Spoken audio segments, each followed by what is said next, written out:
은혜 나누실 하나님의 말씀은 여호수아 23장 6절, 8절 두 구절만 공부하겠습니다. 그러므로 너희는 크게 힘써 모세의 율법책에 기록된 것을 다 지켜 행하라.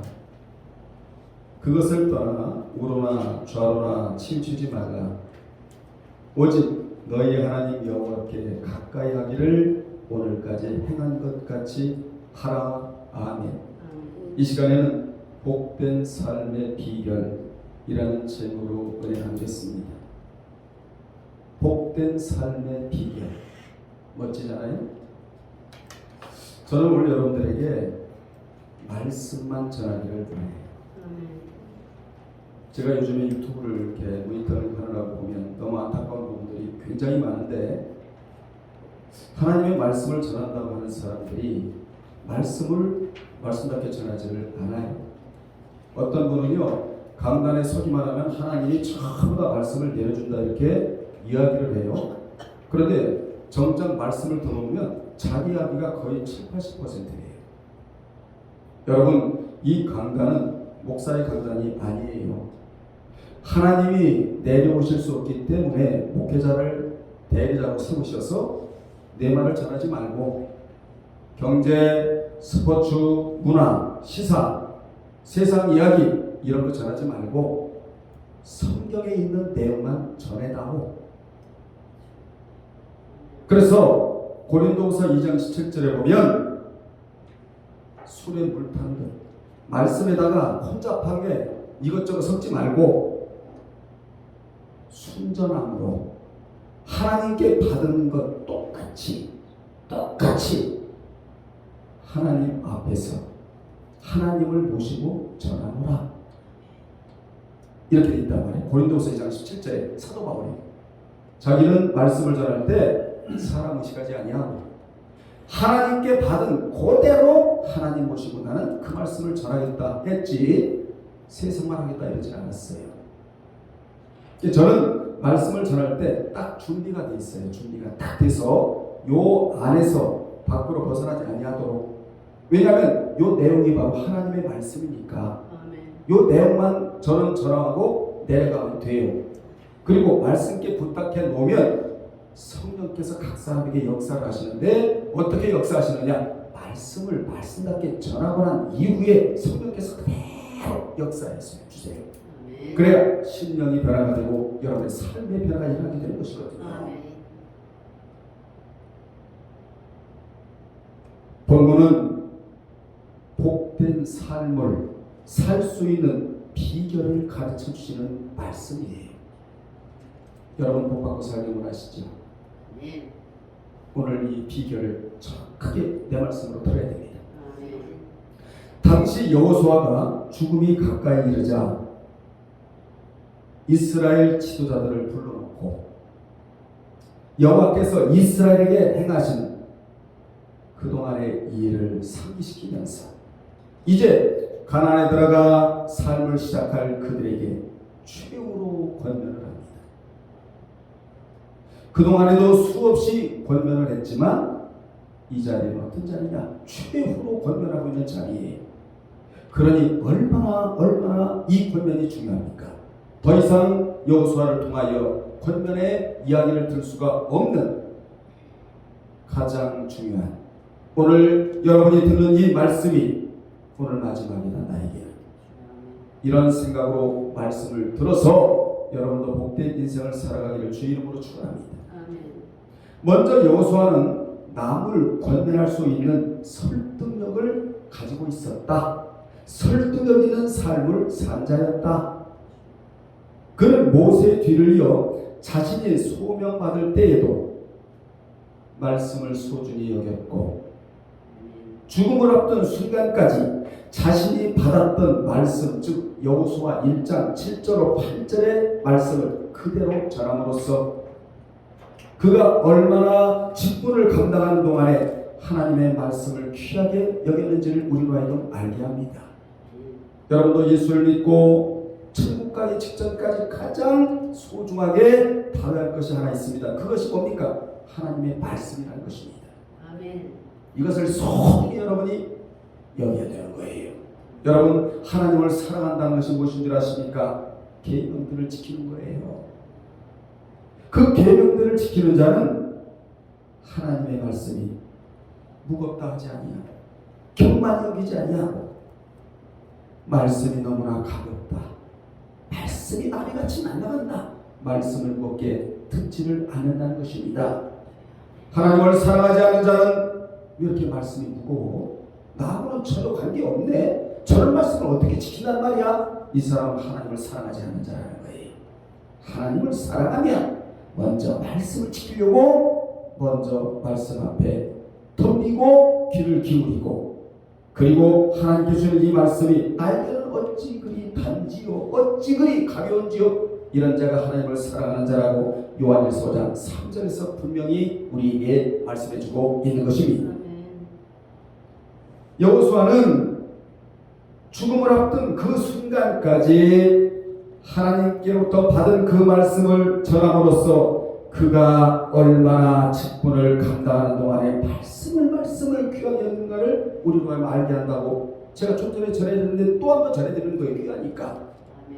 그는 말씀을 우선하는 주의로 살았기에 성공한 전도자가 되었고, 성공한 지도자가 되었고, 성공한 인생이 되었으며 이제 사역을 마감한 자리에서 떳떳하게 최후로 권면하고 있는 것입니다. 오늘 이 권면은 우리에게 너무나 중요한 것입니다. 왜냐하면 복된 삶을 살아갈 수 있는 비결이 여기에 담겨져 있기 때문입니다. 이런 권면 안에는 하나님의 백성들이 하나님의 은총을 입어 삶을 살 수 있는 비결이 고스란히 들어가 있는데, 하나님의 백성으로 살아가는 데에는 내적으로는 하나님의 가르침을 그대로 받아들이는 것이고, 아멘, 외적으로는 그대로 실행하는 것인데, 이 두 가지 측면이 동시에 이루어져야 복된 인생을 살아갈 수 있다는 교훈을 여러분이 먼저 받으시기를 바랍니다. 그렇다면 하나님의 은총을 입어 복된 삶을 살아갈 수 있는 비결이 뭐냐? 첫째, 믿는 자는 결단과 희생이 요구된다는 것입니다. 6절이 주는 교훈이에요. 하나님의 은총을 입어 복된 삶을 살기 위해서는 말씀대로 실행하려는 결단과 희생이 요구가 된다는 것입니다. 몸은 물질을 요구하듯이 하나님도 우리에게 요구하신 것이 있는데, 그게 뭐냐? 복된 인생을 살기 위한 비결은 말씀을 실행하려는 결단과 희생이 따른다는 것을 우리가 하여금 알게 하십니다. 여러분 6절에 보십시오. 6절에 보면 그러므로 너희는 크게 힘써이다 언변할지세요. 크게 힘써 모세의 율법책에 기록된 것을 다 지켜 행하라. 그것을 떠나 우로나 좌로나 치우치지 말라고 권면을 했어요. 여호수아의 권면이 하나님의 엄명입니다. 여러분, 말씀을 다 지킬 수 없기 때문에 회개하라는 제도를 만들어 놓았다는 말을 로마서 5장 20절에 보면, 로마서 5장 20절에 보면 매끄럽지 않게 번역해 놓았는데, 거기에 보면 율법이 들어온 것은 범죄를 더하게 하려 함이라, 그러나 죄가 더한 것에 은혜가 넘쳤나니 라고 잘못 번역을 해놨어요. 문자적으로만 이해하면 율법이 삽입이 된 것은 도리어 범죄를 더하게 하려 함이라 해서 율법은 죄를 더욱 조장한 것으로 번역해 놓았는데, 그런 말씀이 아니고 율법은 죄가 드러나게 하려고 끼어들었다는 말씀이에요. 이스라엘 백성들이 은혜 언약을 받고 난 후 약 430년 후에 시내산에서 행위 언약인 율법, 이 율법이 내려진 것은 범죄가 드러나게 하기 위함이었다. 아멘. 하나님은 구원과는 전혀 상관이 없는 율법을 내주셔서 죄가 죄됨을 알고, 이 자가 살아있는 신앙자예요. 죄가 죄됨을 알고 죄를 지면 자백해서 사함을 받고 가난에 가라고 하나님이 율법을 내려주셨다는 것이에요. 은혜 언약이 구원 얻는데 불충분해서 행위 언약을 내려주신 것이 아니고 죄사함과 상과 기업 때문에 주셨다는 것입니다. 그러므로 율법은 죄를 드러나게 하는데 기능이 있다. 하나님이 아담과 예수 그리스도 중간에 율법을 주신 것은 죄가 죄됨이 드러나게 하고, 아멘, 또 삶의 방향을 제시받으며 복과 상과 기업과 유업 때문에 율법이 필요한 것이지 율법이 구원하는 데는 전혀 상관이 없다. 구원 얻고 난 이후에 믿는 자들에게 관계된 말씀이 바로 율법이다. 즉 아담의 사망과 그리스도의 생명의 중간에 무엇을 주셔서 율법을 주셔서 죄감을 갖게 하고 그리고 회개하고 은혜감을 갖게 하려는 데 있었다는 것입니다. 여러분, 은혜감을 갖고 사는 자는 나 같은 죄인을 살려주셔서 감사하는 마음을 갖고 살아가게 된 것입니다. 나 같은 죄인 살리신 주 은혜 고마워.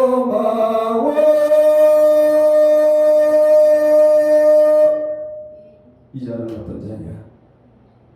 은혜감을 갖고 사는 자. 나 같은 죄인을 주님이 살려주셨기에 주여 오로지 은혜감을 갖고 제가 이 세상을 살아갑니다. 이 은혜감을 갖게 하기 위해서 하나님이 율법을 더해 주셨다 이 말이에요. 아멘. 로마서 5장 20절 하반절에 보면 또 이상하게 또 번역을 해놓은 내용이 나오는데 죄가 더한 것에 은혜가 넘쳤다. 이게 말이 돼요 여러분? 말씀은 죄를 져도 회개할 수 있는 제도 하나를 만들어 놓았다는 의미예요. 그래서 우리가 죄를 진다 할지라도 죄를 털어낼 수 있는 제도가 하나 있다는, 이게 은혜라는 것이에요. 어떻게 여러분 죄가 더한 것에 은혜가 넘쳐나겠습니까? 말이 안 되잖아요.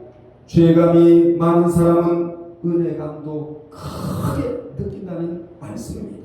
그렇습니다. 죄감이 넘칠수록 내가 죄인이구나 변별력을 갖는 거예요. 내가 죄인이었구나 라고 하는 그 마음이 바로 은혜라는 것입니다. 우리가 죄를 져도 회개할 수 있는 제도가 있어서 은혜이고, 내가 죄인이구나 라는 죄감을 갖고 사는 것도 은혜이다. 이쪽도 은혜이고 저쪽도 은혜이고, 그러니 우리가 주님의 은혜가 아니면 살아갈 수가 없는 자이다.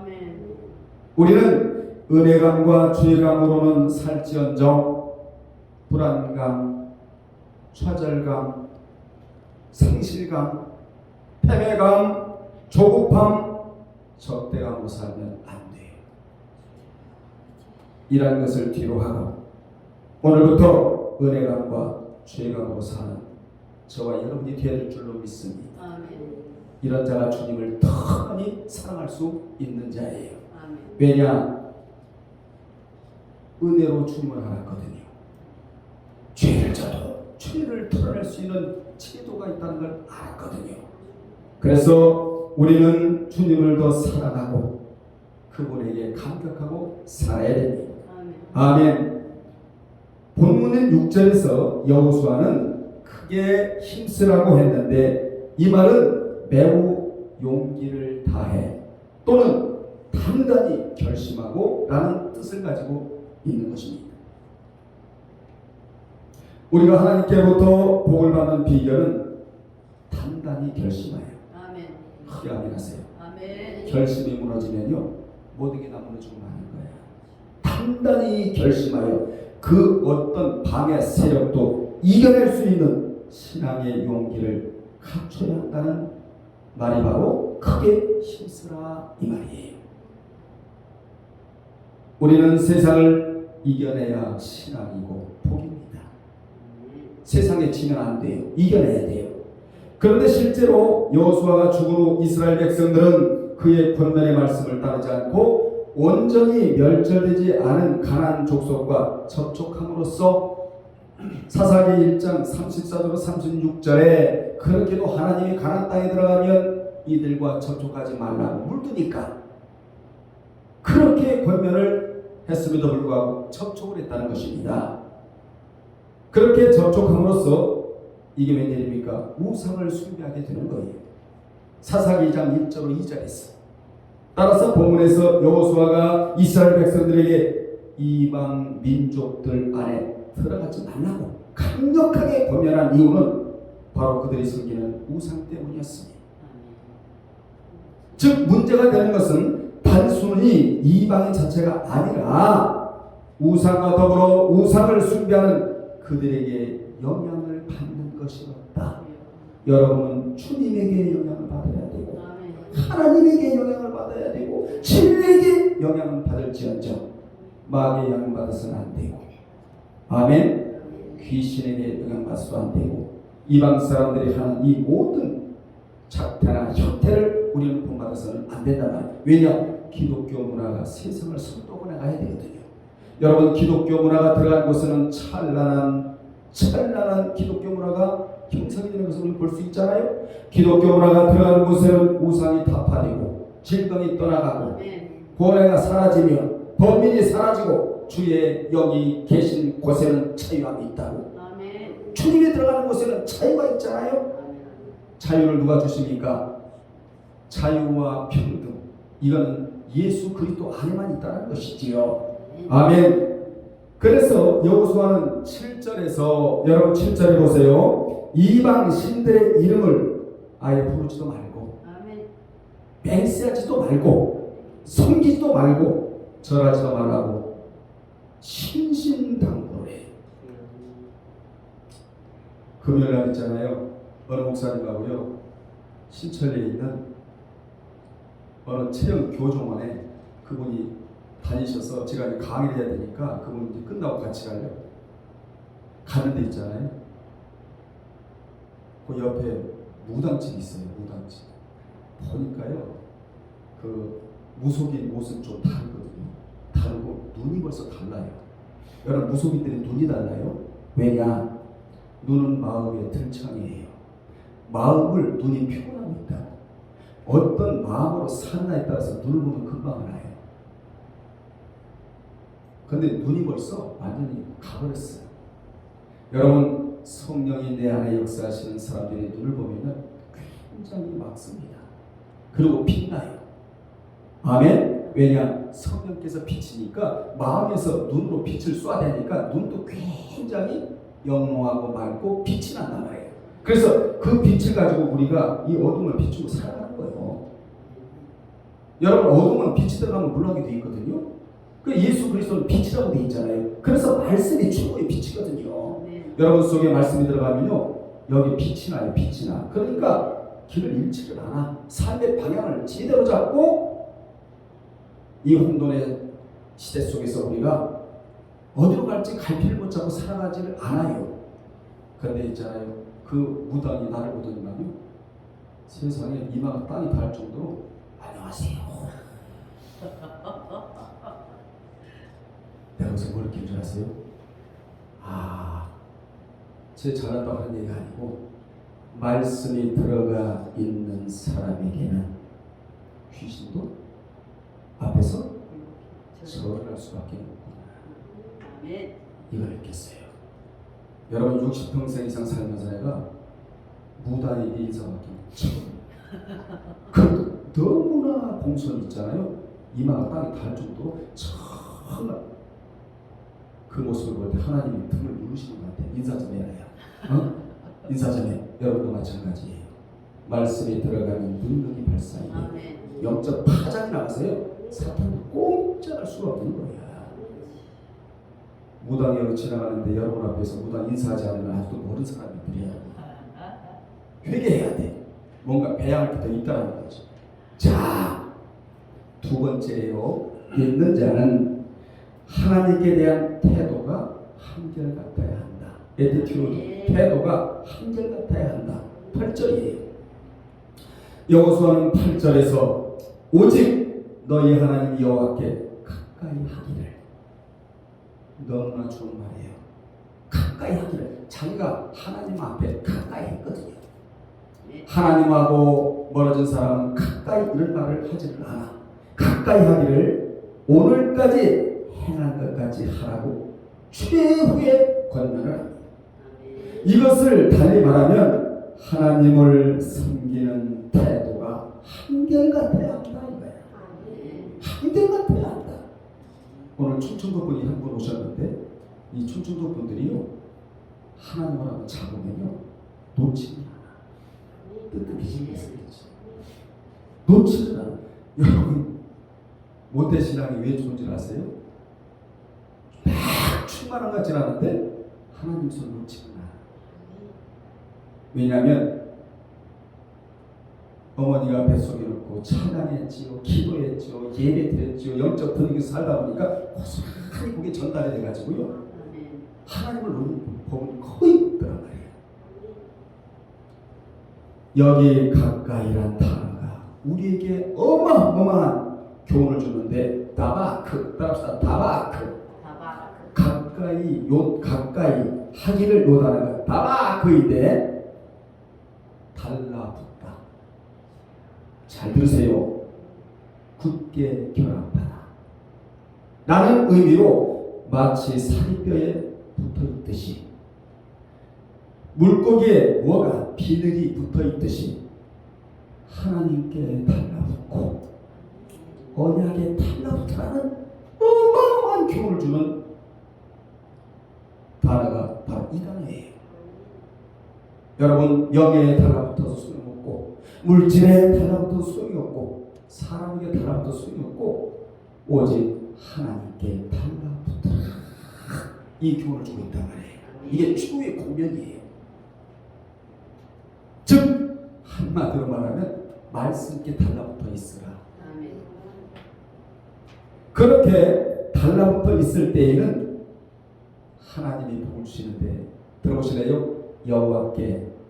여호와께서 강대한 나라를, 적군이죠, 너희의 앞에서 쫓아내셨으므로 맞선 자가 하나도 없었다고 9절에서 말해주고 있는 겁니다.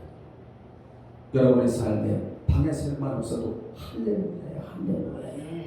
인생은 방해세력이 없어야 그때부터요 평탄케 되고 시골의 대로가 그때부터 석세스, 형통케 된다 이 말이야. 여러분의 삶에 평탄이 있길 바라고 형통 있기를 주의 이름으로 축원합니다. 어떻게 할 때? 말씀께 붙어 있을 때, 하나님께 붙어 있을 때, 하나님과 굳게 결합된 상태에 있을 때, 하나님이 적군이 내 앞에서 절대로 맞서지 않게 해주겠다. 이 엄청난 말씀이 여기에 들어오고 있는 것입니다. 당시 여호수아는 이스라엘 백성들이 정복 전쟁을 통해 쳐부순 이방 족속들이 숫자가 많고 강력한 전투 능력을 가지고 있었기에 여호와께서 그 강한 족속들을 쫓아내지 않으셨다면 그 전쟁에서 이길 수가 없었다는 사실을 강조해 줍니다. 실제로 이스라엘과 싸웠던 이방 족속들의 세력이 강하고 대단할수록 이스라엘을 도우시는 하나님의 능력은 그들보다 더욱 강했고, 아멘 합시다. 더욱 빛이 났다는 것이 역사가 증명해주고 있는 것입니다. 오늘날에도 신앙생활에 있어서 때로는 고난이 있어요, 역경이 있어요, 많을 수도 있어요. 그런데 우리는 그 사실을 절대로 비관하거나 원망할 것이 아니라 그 환경을 통해 주실 하나님의 멋진 승리와 값진 열매를 더 많이 체험하고 더 신실한 믿음으로 자라게 할 수 있는 기회로 알고 기뻐해야 된다고 야고보 이 1장 2절 4절에서 정확하게 밝혀주고 있는데, 내 형제들아 너희가 여러 가지의 시련을 당하거든 온전히 기쁘게 여기라 해요. 왜 기쁘게 여겨야 되느냐? 너희의 믿음이 시련에 있네. 너희 믿음의 시련이 인내를 만들어 내는 줄을 너희가 알기 때문이니라.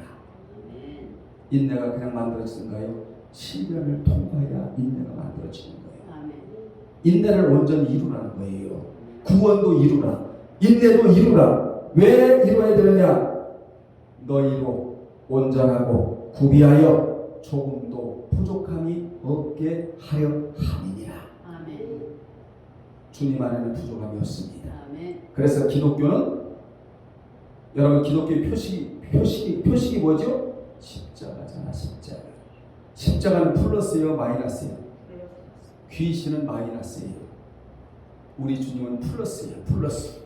아멘. 여러분의 삶에 플러스 인생이 되기를 바랍니다. 아멘. 이같이 여호수아는 이제까지 이스라엘이 이방 민족들에 대한 전투력에 있어서 아무도 감당하지 못한 적대적, 절대적 강자였음을 밝히면서 그렇게 강자가 되기 위해서는 하나님께 꽉 붙어있으라. 아멘. 꽉 붙어있으라. 그렇게만 한다면 하나님께서 대적들을 쫓아내 주심으로 너희가 승리할 수가 있다고. 너희 앞에 맞설 자가 하나도 없다고 하셨는데 원문에는 더 기가 막힌 말씀이 원문에 나오는데 너희들의 얼굴 앞에 한 사람도 맞서지 못하게 주겠다 이렇게 돼 있단 말이에요. 예. 어떤 사람들은 그 얼굴 앞에 대적이 뻣뻣이 맞서는 자가 있고 어떤 사람은 감히 맞서지 못하는 사람이 있는데 그 자는 어떤 자냐? 하나님께 뭐한 자? 붙어있는 자다.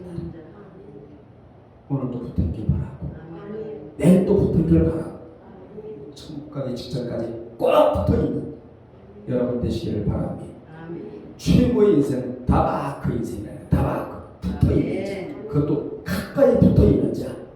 여러분 신명기 4장에서도 말씀께 붙어있는 자는 가나안 땅에 들어가는 복, 젖과 꿀이 흐르는 가나안 땅에 들어가는 복, 죄악된 세상에서 능히 살 수 있는 복, 세계 앞에 뛰어나게 하는 복. 아멘. 그래서 한동안 미국이 뛰어나고 영국이 뛰어났잖아요. 그죠? 그리고 기도할 때 가까이 해주시는 복을 받기에 아무리 세상이 어려워도 말씀에 붙어 있는 자는 살게 되어 있다. 신명기 4장에서 이걸 교훈해주고 있는 거예요. 그러니까 우리는 다 복을 받을 자예요. 왜 그렇죠? 말씀께 붙어 있으니까. 10절에 보겠습니다. 10절에 보면 더 우리에게 은혜가 되는데 10절에 보면 하나님께 붙어 있는 자는 천명을 쫓는 자가 되는데 이는 너희 하나님 여호와가 너희를 위하여 싸우시기 때문이라고. 여러분은 천명을 쫓는 자가 되기를 바랍니다. 아멘. 그런데 더 은혜가 되는 것은 본절의 내용이 미완료형으로 쓰였기에 앞으로 여러분이 예수 그리스도께만 붙어만 있다면 진리에게 붙어만 있다면 여러분이 불완전한 힘으로 겨우 이기는 승리가 아니고 하나님의 무한한 권능과 전능하심으로 절대적인 우세와 쟁취가 보장되는 승리를 계속적으로 이어갈 수가 있다. 그래서 미완료형으로 쓰이고 있는 거예요. 예. 이렇게 보장되는 승리라는 사실을 효과적으로 표현하기 위해 한 사람이 천명을 감당하는, 따라합시다. 한 사람이 천명을 감당하는, 즉 일당 천 일당 천의 전쟁이라는 비유법을 여기서 사용하고 있다 이 말이에요. 여러분은 혼자지만 천명을 감당하는, 천명을 다스리고, 천명을 호위하고, 천명을 리더하고, 천명의 수장이 되는 이란 복이 여러분 있기를 바랍니다. 세상의 일당 천이래요. 일당 천. 레위기 26장 8절에서도 이와 유사한 표현이 나오는데 5이 100을 쫓는다. 100이 만을 쫓는다는 표현이 나옵니다. 여러분의 신앙에 있어서도 주님께 붙어있고 진리에 붙어있기만 하면 하나님께서 친히 여러분의 모든 악조건의 상황을 뛰어넘는 절대적인 승리를 안겨주실 것입니다. 세상에 전해지는 수많은 간증거리는 하나님께 붙어 있었던 자가 간증하고 있는 거예요. 아멘. 여러분은 요한복음 15장 5절의 말씀처럼 내 안에 거하라. 그리하면 나도 너희 안에 거하라는 말씀을 기억하고 살아가시기를 바랍니다. 이 자가 바로 성령께서 내주하심과 영적인 일치와 깨어있는 자예요. 아멘. 세 번째, 믿는 자는 축복의 말씀과 저주의 말씀도 함께 들어야 한다. 12절로 16절입니다. 이게 한 단락이거든요. 1절로 16절이 한 단락인데 세 번째 대지는 믿는 자는 축복의 말씀도 들어야 하지만 저주의 말씀도 함께 들어야 한다는 거예요. 믿는 자는 하나님께 붙어 있을 때는 일당천의 역사가 일어날 것이지만 그러나 12절로 16절에 보면 이와는 반대로 이스라엘의 하나님의 명령을 거슬러 가나안 족속과 통혼하며 하나님의 명하신 언약을 범하게 되면 가나안 땅에서 멸망하게 될 것이라고 강력하게 경고를 합니다. 여기서 우리는 순종할 때는 축복이라는 것을 10절에서 10절 한 절에서 밝혔다면 어떻게 밝혔다고요? 일단 천. 한 명이 천을 쪼는다는 한 절밖에 안 나와요. 이 축복의 말씀 10절에서. 그런데 놀라운 사실은 불순종할 때의 저주의 경고는 12, 13, 14, 15, 16절 이렇게 몇 절이 나옵니까? 12, 13, 14, 15 구절이 나와요. 이런 사실에 비춰볼 때 왜 이렇게 길게 저주의 내용이 길게 기록되어 있느냐? 이처럼 축복의 약속보다 저주의 경고가 더 길게 언급되는 것이 성경의 기본적인 패턴이에요.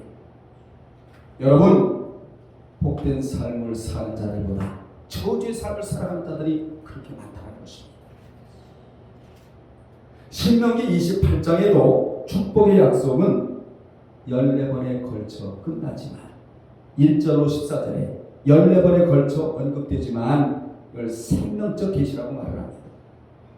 저주의 경고가 축복의 약속에 비해 약 4배나 길게 나오고 있는 것은 16절로 15절로 68절까지니까 본성적으로 부패한 인간은 순종의 길보다 불순종의 길로 가는 자가 많을 뿐만 아니라 선한 영향을 받기보다는 악한 영향을 받는 자가 많아서 영적으로 쉽게 전염될 자가 많다는 것을 우리가 지금 알려주고 있습니다.